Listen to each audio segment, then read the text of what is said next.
오늘 우리가 함께 읽으실 하나님의 말씀은 요한복음 3장 1절에서 18절입니다. 우리 한 목소리로 함께 봉독하시겠습니다.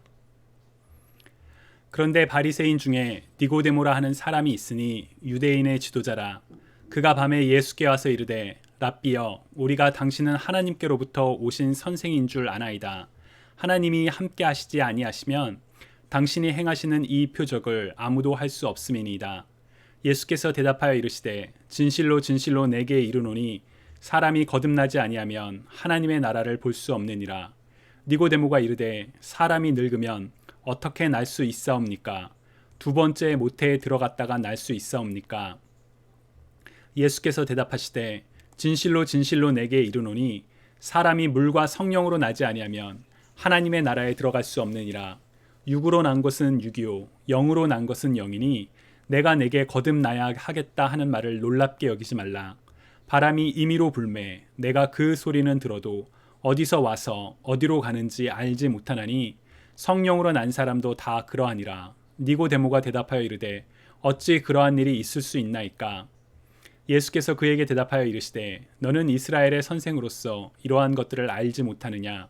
진실로 진실로 내게 이르노니 우리는 아는 것을 말하고 본 것을 증언하노라. 그러나 너희가 우리의 증언을 받지 아니하는도다. 내가 땅의 일을 말하여도 너희가 믿지 아니하거든. 하물며 하늘의 일을 말하면 어떻게 믿겠느냐? 하늘에서 내려온 자 곧 인자 외에는 하늘로 올라갈 자가 없느니라. 모세가 광야에서 뱀을 든 것 같이 인자도 들려야 하리니 이는 그를 믿는 자마다 영생을 얻게 하려 하심이니라. 하나님이 세상을 이처럼 사랑하사 독생자를 주셨으니 이는 그를 믿는 자마다 멸망하지 않고 영생을 얻게 하려 하심이라. 하나님이 그 아들을 세상에 보내신 것은 세상을 심판하려 하심이 아니요 그로 말미암아 세상이 구원을 받게 하려 하심이라. 그를 믿는 자는 심판을 받지 아니하는 것이요 믿지 아니하는 자는 하나님의 독생자의 이름을 믿지 아니하므로 벌써 심판을 받은 것이니라. 주님의 말씀입니다. 하나님 감사합니다. 여러분 혹시 다시 태어나다라는 표현을 생각해 보신 적이 있으신가요? 불교 혹은 동양 문화에 익숙한 분들에게 다시 태어난다는 것은 윤회 혹은 환생을 가리키는 표현일 것입니다. 한 생명체가 죽으면 끝나는 것이 아니라 바퀴처럼 계속 반복되어 삶을 살아가게 된다고 하여 바퀴 륜자를 사용해서 윤회라고 하기도 하고 혹은 환생이라는 표현을 사용하지요. 전생에 나라를 구했냐? 전생에 큰 죄를 지었다와 같은 표현도 이미 드라마나 혹은 소설 등 미디어를 통해서 종종 사용되기도 하죠. 또 몇 년 전부터 젊은 세대들에게 큰 인기를 얻고 있는 만화 그리고 소설 등에서 이와 같은 환생, 사실 일본식 표현으로 하면 이제 전생이라고 표현을 하는데 죽었다가 다시 태어나는 것을 소재로 한 작품들이 많이 있습니다. 그러나 굳이 불교나 동양 문화를 이야기하지 않아도 나는 다시 태어나서 당신을 만나겠습니다. 다시 태어나도 결혼하겠습니다. 혹은 다시 태어나면 이렇게 살고 싶다라는 말을 할 때가 있죠. 하지만 이러한 다시 태어나는 삶은 말 그대로 상상의 이야기에 불과합니다. 하지만 우리 삶에는 다시 태어나다라는 표현이 사실일 때도 있습니다. 여러분 어떤 예가 있을까요? 우리는 비유적으로 다시 태어난다라는 표현을 사용할 때가 있죠. 예를 들어 소설 레 미제라블의 주인공 장 발장의 삶은 다시 태어난 삶의 모습을 보여줍니다. 장 발장은 오랜 감옥 생활로 인해 사람들을 향해서 증오와 원망을 가지고 있었던 인물이었죠. 그러나 자신의 죄를 용서해준 한 인물 미리엘 주교와의 만남을 통해 선한 삶을 살아가게 됩니다. 이처럼 한 사람의 모습이 변한 모습으로 살아갈 때 우리는 비유적으로 다시 태어났다라는 표현을 사용할 때가 있습니다. 여러분 혹시 여러분이 아는 사람들 중에 그렇게 다시 태어난 삶을 살아가는 분이 있으신지요? 그리스도인인 여러분은 어떠신가요? 여러분은 다시 태어난 삶을 살아가고 계시는지요? 오늘 본문 3절에서 예수님께서는 사람이 거듭나지 아니하면 하나님의 나라를 볼 수 없느니라 라고 말씀하셨습니다. 여기서 거듭난다라는 표현을 우리말 성경에서는 다시 태어나다라고 번역을 하고 많은 영어 성경들은 이 표현을 born again이라고 번역을 하죠. 그래서 미국에서는 born again Christian이라는 표현이 있기도 합니다. 여러분은 다시 태어나셨는지요? 여기서 다시 태어난다는 것은 어떤 의미일까요? 앞서 말했던 윤회 혹은 환생처럼 불가능한 일에 대한 상상일까요? 아니면 비유적인 표현일까요? 오늘 예수님을 찾아온 니고데모의 이야기를 통해서 다시 태어난 자의 삶에 대해서 함께 말씀을 나누고자 합니다. 먼저 오늘 본문 1절과 2절을 보시면 니고데모라는 한 사람이 예수님을 밤에 찾아왔습니다. 니고데모는 바리새인 중에 한 명이었고 또 유대인들의 지도자, 곧 사내들인 공회의 멤버 중에 하나였습니다. 다시 말하면 니고데모는 누구보다 율법에 대해서 잘 알고 있었던 그런 인물이었죠. 당시에 율법을 잘 알았던 사람들은 바리새인이나 제사장들은 예수님과 대립 관계에 있었던 경우가 많았죠. 그런데 니고데모의 존재를 통해 율법을 잘 아는 사람들도 예수님을 따를 수 있었다라는 것을 우리가 짐작해 볼 수가 있습니다. 사실 요한복음에서는 니고데모는 이후에 바리새인들과의 논쟁에서 예수님을 변론하기도 했었고요. 또 예수님의 시신을 받아다가 장례를 치르기도 했던 그런 인물로 기록됩니다. 자, 그렇다면 왜 니고데모는 밤에 예수님을 찾아왔을까요? 여러분 어떻게 생각하시나요? 왜 니고데모는 밤에 예수님을 찾아왔을까요? 어쩌면 바리새인으로서 예수님을 만나는 것에 대해서 사람들의 시선이 부담스러웠을지도 모르겠습니다.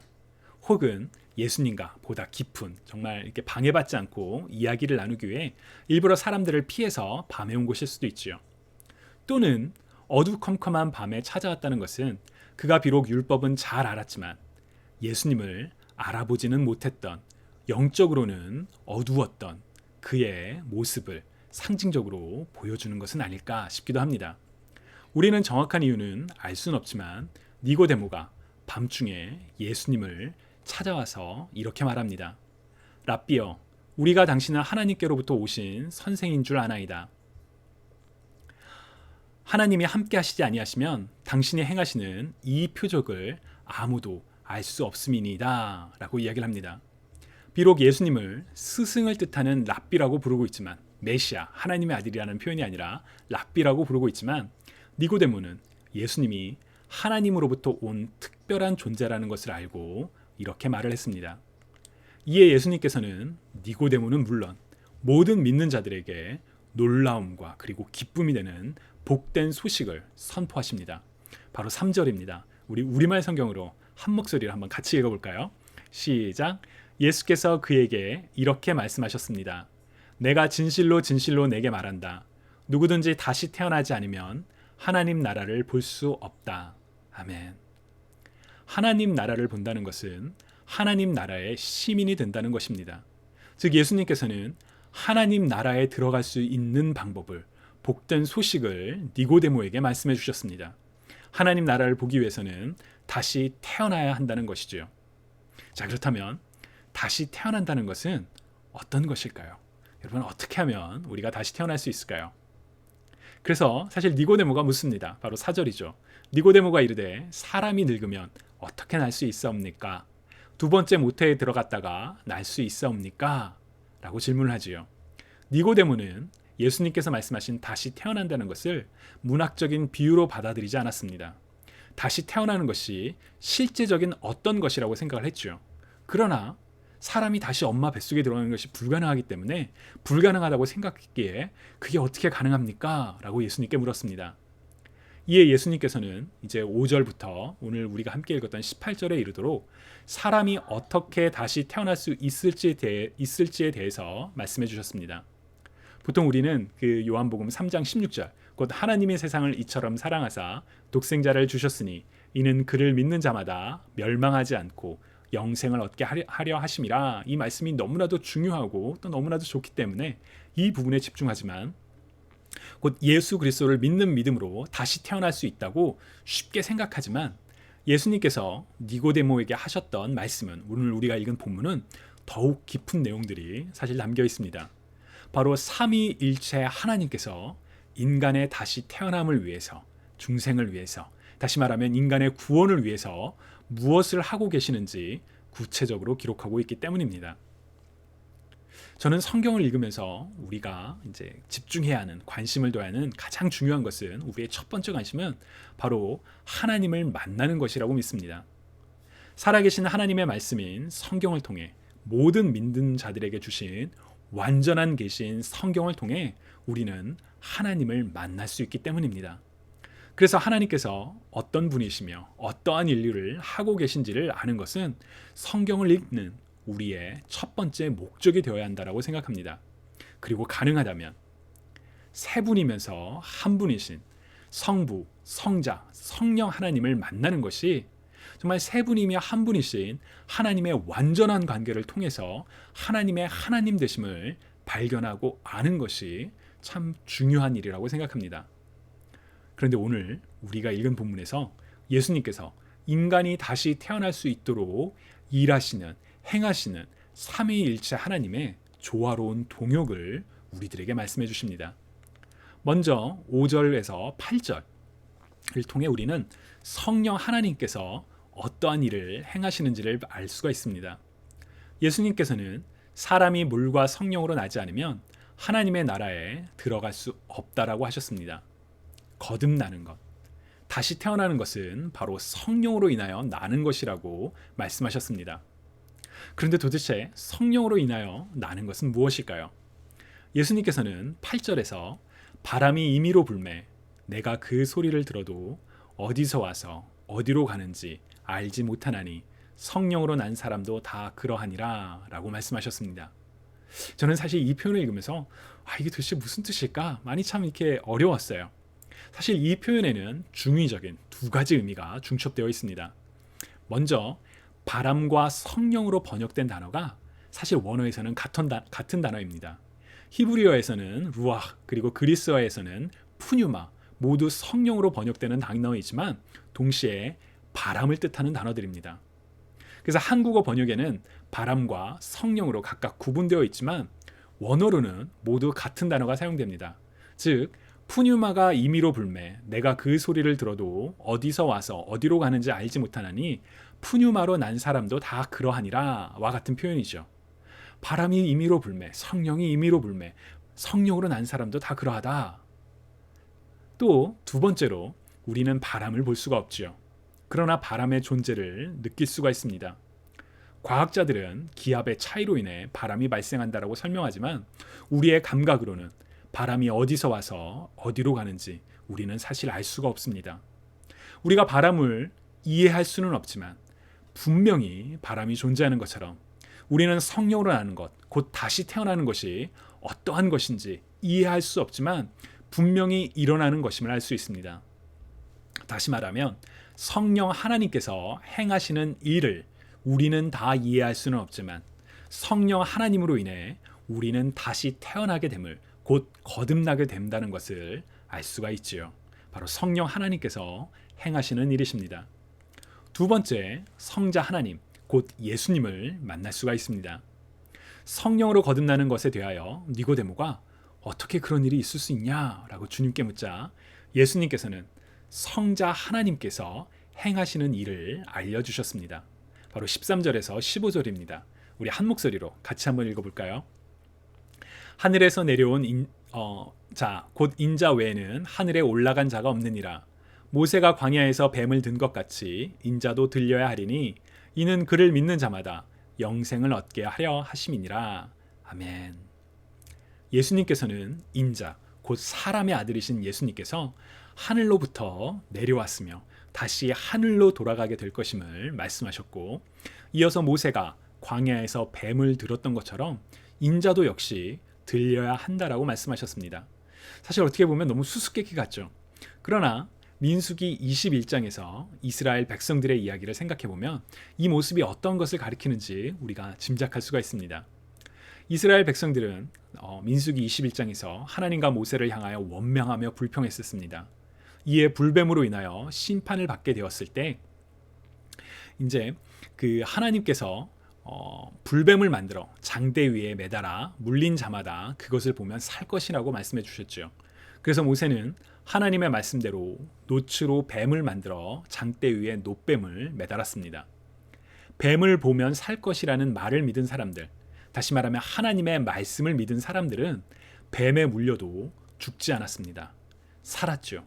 마찬가지로 하늘로부터 내려온 인자, 곧 예수 그리스도가 우리를 대신하여 십자가에서 죽으시고 3일 만에 부활하신 사실을 믿는 사람들은 영생을 얻게 되었습니다. 십자가에서 우리 죄를 대속하신 예수 그리스도로 인하여, 그리고 그 예수 그리스도를 믿는 믿음으로 말미암아 영생을, 하나님의 나라를 볼 수가 있게 된 것이지요. 마지막으로 성부 하나님께서는 어떤 일을 행하셨을까요? 성부 하나님께서는 이 모든 일들을 허락하셨습니다. 16절과 17절을 보시면 우리 한번 같이 읽어볼까요? 하나님이 세상을 이처럼 사랑하사 독생자를 주셨으니 이는 그를 믿는 자마다 멸망하지 않고 영생을 얻게 하려 하심이라. 하나님이 그 아들을 세상에 보내신 것은 세상을 심판하려 하심이 아니요 그로 말미암아 세상이 구원을 받게 하려 하심이라. 아멘. 바로 성부 하나님께서 세상을, 우리를 사랑하셨기에 독생자 예수 그리스도를 보내셨고, 이는 성부 하나님께서 세상을 구원하시기 위함이라고 예수님께서 말씀하셨습니다. 우리가 거듭날 수 있게 된 것은 이처럼 성부 하나님의 사랑과 구원 때문이었던 것이지요. 예수님께서는 니고데모에게 어떻게 인간이 구원을 얻게 되는지, 어떻게 영생을 얻게 되는지, 어떻게 하나님의 나라를 볼 수 있는지를 이처럼 분명하게 말씀해 주셨습니다. 그것은 전적으로 삼위일체 하나님의 사역이십니다. 성부 하나님께서 사랑으로 계획하셨고, 성자 예수님께서 이 땅에 오셔서 십자가에서 우리를 위한 대속을 이루셨고, 이제 성령 하나님으로 말미암아 거듭나게 다시 태어나게 된 것이지요. 구원이 삼위일체 하나님의 완전한 조화로운 동역으로 인해 주어진 것입니다. 인간이, 우리가 행해야 하는 것이 하나 있다면 그것은 오직 단 하나, 곧 성자 예수님을 믿는 것입니다. 그렇기 때문에 다시 태어난다는 것은, 거듭난다는 것은 우리의 능력, 우리의 행동, 우리의 준비됨, 우리의 의로 주어지는 것이 아니라 전적으로 하나님의 은혜로 믿는 자들에게 주어지는 하나님의 선물이지요. 따라서 다시 태어난다는 것은 세상 사람들이 말하는 것처럼 상상 속에 불가능한 일도 아니며 비유적으로만 표현되는 것도 아닙니다. 삼위일체 하나님을 통해 우리에게 일어나는 실제적인 변화가 바로 다시 태어나는 것이지요. 불순종과 불신으로 인해 하나님으로부터 멀어졌던 죄들이, 죄와 사망에 얽매여 있던 죄인들이 이제 하나님의 완전한 구원으로 인해 자유함을 얻었고 하나님의 자녀가 된 것이 바로 우리가 다시 태어나는 것, 곧 거듭나는 것입니다. 주님이 사랑하시는 여러분, 예수 그리스도를 믿으시는지요? 아멘. 우리를 대신하여 십자가 고통을 당하시고 죽음으로 우리 죄를 담당하셨으며 부활하사 사망을 이기신 예수 그리스도를 믿으시는 모든 분들에게 하나님의 축복이, 곧 거듭나는 하나님의 은혜가 이미 임했습니다. 모두가 하나님 안에서 다시 태어나셨음을 믿으시는지요? 아멘. 그렇다면 하나님의 은혜로 말미암아 예수 그리스도를 믿는 믿음으로 다시 태어난 우리는, 거듭난 우리의 삶에는 어떠한 변화가 있을까요? 우리는 다시 태어난 자로서 어떠한 삶을 살아가야만 할까요? 예수 그리스도를 구주라고 고백함에도 불구하고 내가 정말 거듭난 그리스도인이 맞는지 확신하시지 못하셨던 분들이 계시다면, 우리 삶에 나타나는 가시적인 변화가 보이지 않기 때문일 것이라고 짐작을 해봅니다. 나는 여전히 죄를 반복하고, 나는 여전히 하나님이 주인이 아니라 내가 주인 된 삶을 살아갈 때가 많은데, 그래서 이웃을 사랑하기보다는 상처 줄 때가 있는데, 그럼에도 내가 다시 태어난 사람이 맞는 것일까? 의심이 될 때가 있지는 않으셨는지요? 저는 솔직히 그랬습니다. Born again Christian, 다시 태어나다 라는 말을 들을 때마다 정말 내가 다시 태어난 사람이 맞을까? 왜 내가 다시 태어났음에도 여전히 옛 모습을 유지하는 것일까? 라고 의아해했던 적이 있습니다. 그러나 오늘 본문은 우리가 분명 다시 태어난 그리스도인임을 분명하게 선포합니다. 왜냐하면 다시 태어나는 것은 우리의 행동으로, 우리의 자격으로 주어지는 것이 아니라 오직 하나님의 은혜로 말미암아 그리스도를 믿는 믿음으로 주어지는 것이기 때문입니다. 이제 우리가 행해야 하는 일이 있다면 다시 태어난 하나님의 자녀로서 세상을 살아가는 것입니다. 하나님의 은혜로 다시 태어나신 여러분들에게 저는 다시 태어난 자의 삶의 모습으로 두 가지를 권면하며 또 그런 삶을 축복하고 싶습니다. 첫 번째는 두려워하지 않는 삶입니다. 우리는 지난주에 예수님께서 세상으로부터 거절당하셨지만 거절에도 불구하고 하나님의 사역을 끝까지 완성하셨음을 함께 나누었었지요. 한치 앞을 알 수 없는 우리의 삶은 사실 걱정하기 시작하면 두려움은 끝이 없습니다. 그러나 우리는 세상을 향하여 세상 속에 홀로 나아가지 않습니다. 세상에는 너희가 환난을 당하나 담대하라 내가 세상을 이기었노라 라는 주님의 말씀과 함께 담대히 서시기 바랍니다. 특히나 코비드-19로 인해 변화하는 일상에 많은 두려움과 걱정이 있다 할지라도 하나님께서 우리에게 주신 것은 두려움의 영이 아니라 능력과 사랑과 절제의 영이다라는 말씀을 기억하며 담대히 맞서시기 바랍니다. 우리는 다시 태어난 하나님의 자녀입니다. 여러분은 다시 태어난 거듭난 하나님의 자녀입니다. 주님과 함께 세상을 이기시는 저와 여러분이 되시기를 주님의 이름으로 축복합니다. 두 번째로 다시 태어난 하나님의 자녀로서 하나님을 증거하는 삶을 살아가시기 바랍니다. 우리 옛말에 자식을 보면 부모를 안다라는 말이 있죠. 여러분이 더 이상 죄와 사망의 자녀가 아니라 삼위일체 하나님의 권능으로 말미암아 다시 태어난 하나님의 자녀가 되었음을 삶을 통하여 증거하시기 바랍니다. 하나님의 자녀로서 하나님의 이름을 하나님의 영광을 드러내며 세상 가운데 빛과 소금으로 살아가시기 바랍니다. 제가 있는 환경에서 제가 어떻게 빛과 소금으로 살아갈 수 있을까요? 라는 질문이 여러분의 앞을 막는다면 내가 처한 이 상황에서 주님이라면 어떻게 하셨을까? What would Jesus do? 라는 질문으로 하나님의 마음을 구하며 담대히 행동하시기 바랍니다. 다시 태어난 하나님의 자녀로서 우리는 세상 가운데 우리를 거듭나게 하신 하나님을 증거하는 하나님께서 보내신 자 하나님의 대사임을 기억하시기 바랍니다. 우리의 말과 행동, 우리의 삶을 통하여 우리의 가족이, 우리의 친구가, 이웃이 하나님의 하나님 되심을 찬양하게 하는 삶을 살아가는 저와 여러분이 되시기를 주님의 이름으로 간절히 축원합니다. 여러분 이 시간 우리 함께 기도드리시겠습니다. 사랑의 하나님, 부족하고 연약한 우리들을 하나님의 자녀로 거듭나게 해주셔서 다시 태어나게 해주셔서 참 감사합니다.